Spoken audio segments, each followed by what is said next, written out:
your military presence in Iraq and Afghanistan and other places, in Yemen and Mindanao, your ability to acquire Arab oil for less than market prices, and your support for countries that oppress Muslims. And he mentions most often India, Russia, and China. Now, I don't have to agree that those are policies meant to hurt Muslims, but I do have to take, I think, the man at his word about what motivates Muslims to attack the United States. I think if we were being attacked by Muslims who didn't like women in the workplace or didn't like free elections in North America, we wouldn't even have a lethal nuisance. But because they're attacking us because of substantive issues that they have with what we're doing, we have a national security threat. And I'm afraid to say, I regret to say, Yosri, that in the American political system, there is no single politician who is willing to stand up and tell Americans that fact. Just for argument's sake, if you were still right now at the CIA, at the Bin Laden unit, the Alec Station, and Bin Laden is captured tomorrow, what happens? Well, one thing it would allow us to get out of Afghanistan, which is very important because we're essentially defeated there. Our only mission there was to destroy Mullah Omar's government and Osama bin Laden and to leave. But Mr. Bush and now Mr. Obama especially want to try to secularize and democratize Afghanistan, and that in the long run is impossible. My own view too, Yosri, is we should not try to capture Osama bin Laden. We should try to kill him. If we do capture him, that's fine. But I would much rather have him a dead martyr than to have him able to speak to the Arabic world out of a US courtroom for 2 or 3 years while he's on trial. That would be my advice to the government, and I think it probably would be rejected. And I can very easily see why you might believe so, based on what's going on now with people like Khalid Sheikh Mohamed and Ramzi Binalshibh and the difficulties in front of some possible trials, and the reaction that we've already gotten to see in New York when they heard about possible trials in New York itself. I would like to ask you about this, and also about the Ground Zero Mosque, and also about Israel. You spoke up, you spoke out, you spoke up your mind, and you had to pay a price. I would like to know what price you paid, but after a short break. استراحة قصيرة أعزائي المشاهدين ثم نعود إليكم.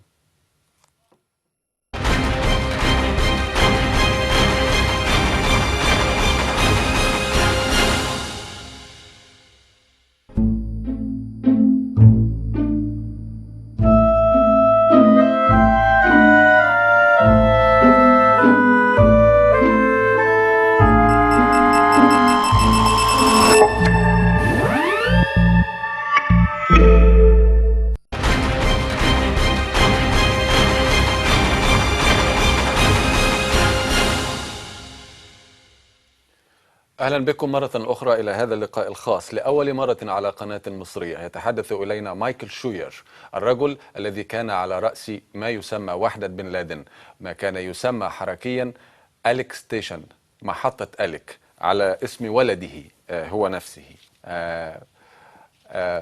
مايكل شوير ترأس هذه الوحدة بين عامي 96 و 99.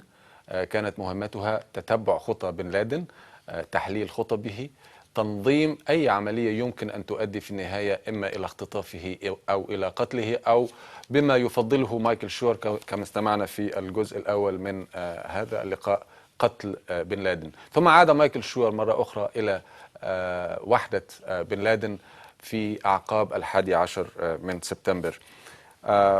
Mike, immediately after the attacks on 9/11 in New York and Washington, you were called again to join the ranks, this time as a special advisor to the man who was who succeeded you in leading the Alec Station or the Bin Laden unit within Counterterrorism Center and CIA.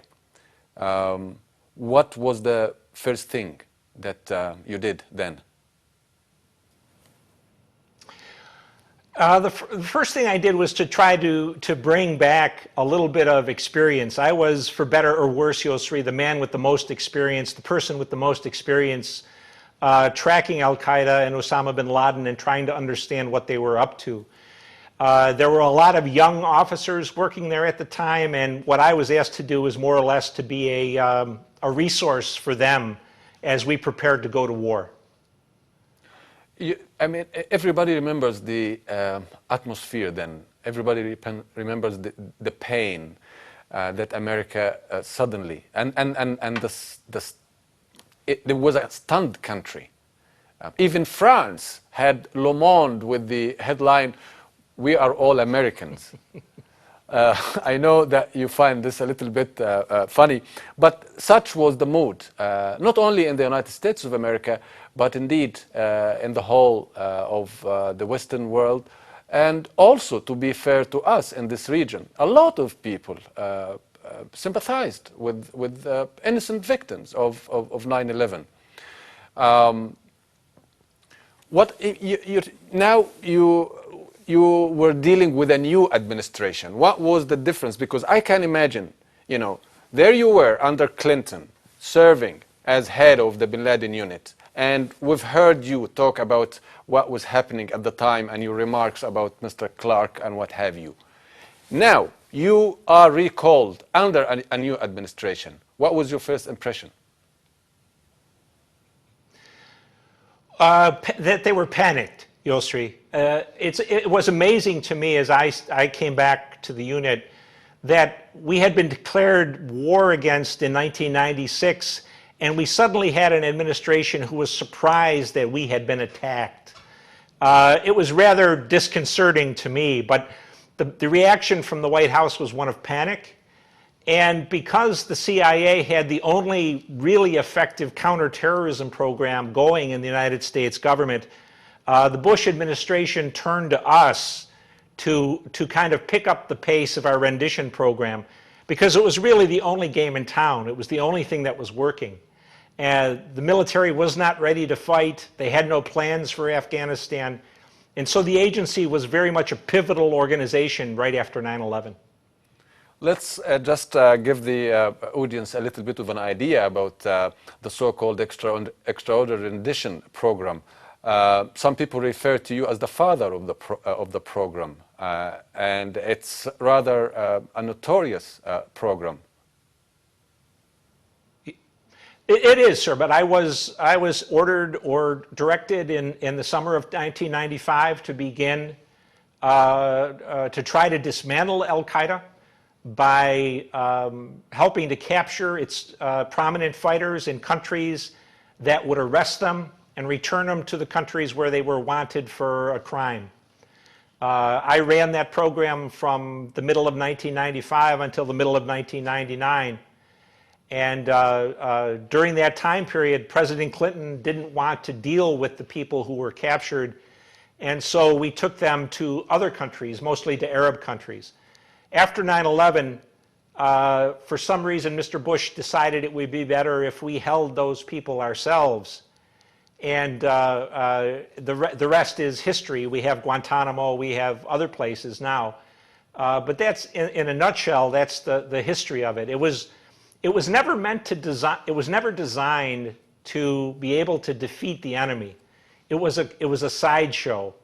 But because the U.S. military and the U.S. government weren't ready to fight a war, the rendition program became sort of the centerpiece of U.S. counterterrorism. Mike, do you at all regret being part of a program like this, as notorious as it is, a program that's completely against any kind of law, any kind of ethics from all the stories that we've been hearing, whether they are in U.S. administered detentions or prisons or whatever you call them, or indeed in Arab ones, with the reputation that you know about. No regrets at all. No regrets at all, don't Yosri. regret, my job was... Sorry, go ahead. My job was to defend the United States. And there was nothing that we did while I was the chief of the unit, or after that, for that matter, for any chief of the unit, that was not sanctioned by U.S. government lawyers under Mr. Bush and under Mr. Clinton. And the world forgets that when these operations occurred under Mr. Clinton, the people that were picked up went to Arab prisons. They were not held by Americans.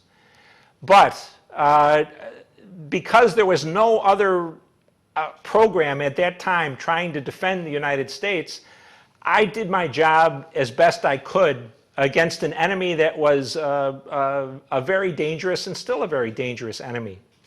All of Mike, that said, I'm I sorry think to it is a interrupt you, mistake. but I'm sure you know what happens in Arab prisons. Well, we told that to Mr. Clinton, Yosri, and what Mr. Clinton asked us to do was to make sure that every Arab government that participated in the program guaranteed us that they would treat the prisoner according to their own law. And we said we were pretty sure that the Arab governments would agree to that, but that was not going to satisfy the international community. Absolutely the case, Yosri. And you don't even regret that?